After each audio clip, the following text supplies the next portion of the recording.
Back to that story then about police inaction and vigilantism in our communities. We seem to have Vish Naidu back again, the National Police spokesperson. Good afternoon to you once again. Vish, I was asking before the break if the police are confident that they're doing enough to ensure that communities are safe.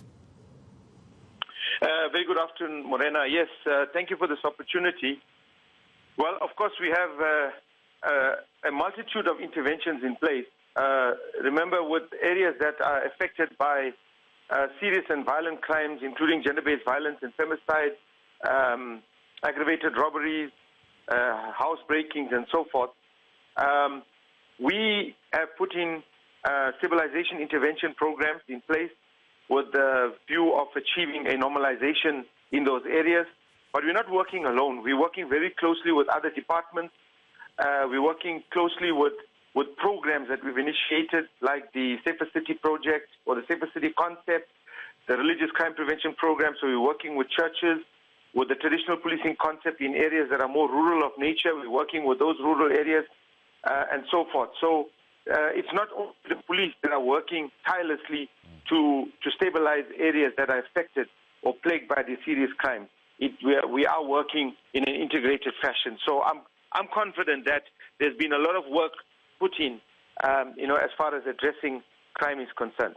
The police service, Vish, has been accused by a number of communities, and specifically now this time around the Zandspruit community, of inaction, and that police are essentially being bribed by criminals, and that's why criminality is at such a high rate.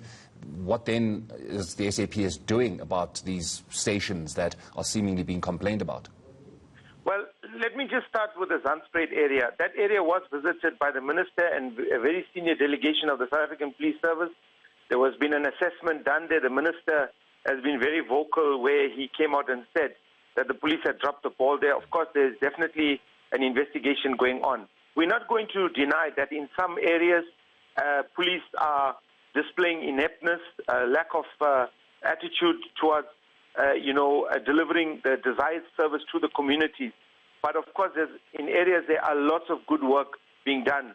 Having said that, I don't think anything should or anybody should condone these acts of violence and vigilantism and communities taking the law into their own hands, because any sort of mob justice in itself is more of a crime or is equally a crime as that is being initially committed by these communities and individuals in communities.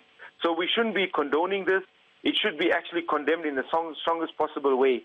There is a law in the country, there's policing in the country, and communities should support that by assisting police and the justice system to bring those committing these serious crimes to book rather than take the law into their own hands.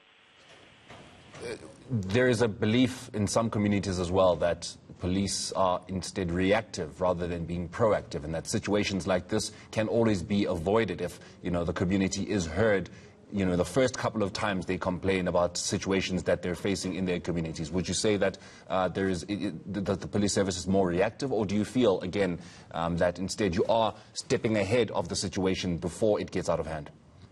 Well, these programs that I've highlighted to you, the Safer City Concept, the traditional policing concept, the Religious Crime Prevention Program, and of course the one very important one that has been around for more than 30 years is the Community Policing Forum. These are all programs and forums that have been put in place to address crime in a proactive way. So there's a lot of proactive interventions and programs that are there in place. But remember, with the SAPS, all of our programs are not entirely proactive. We're also reactive. When crimes are committed, we have to have a very formidable investigative capacity, which we do have, to investigate these crimes, identify the perpetrators, and bring them through the criminal justice system.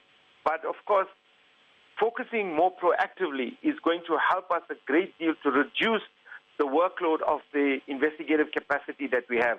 And therefore, we're spending a lot of time and energy and money in the proactive approach. We also, as part of the operational, to complement rather the operational interventions that are in place, we're also embarking on marketing campaigns to raise awareness and educate communities on what they can and cannot do as far as assisting us proactively to address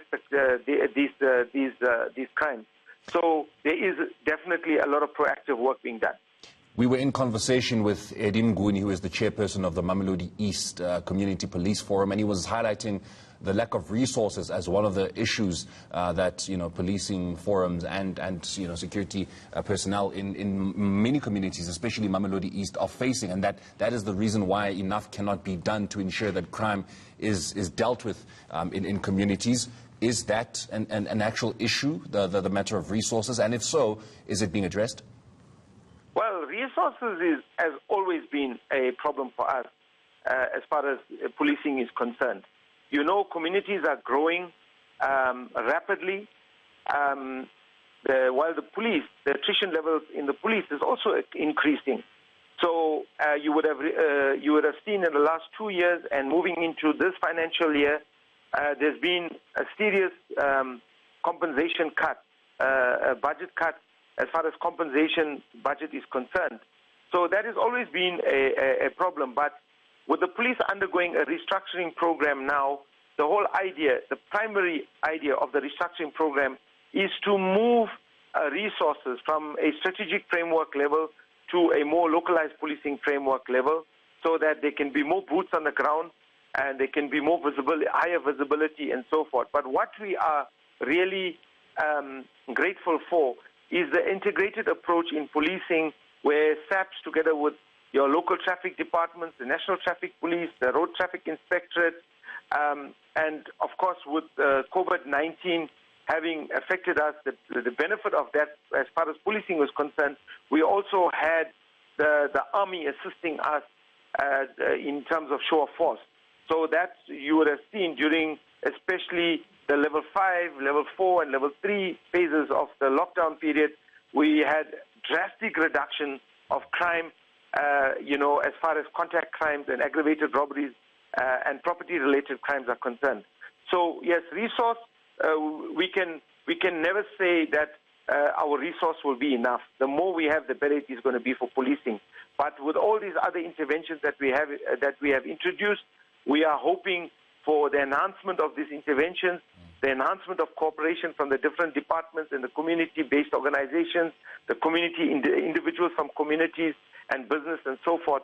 We all come together and we assist in proactively overcoming crime in the respective communities. All right, Vish, thank you so much for your time this afternoon. That is police spokesperson Vish Naidu.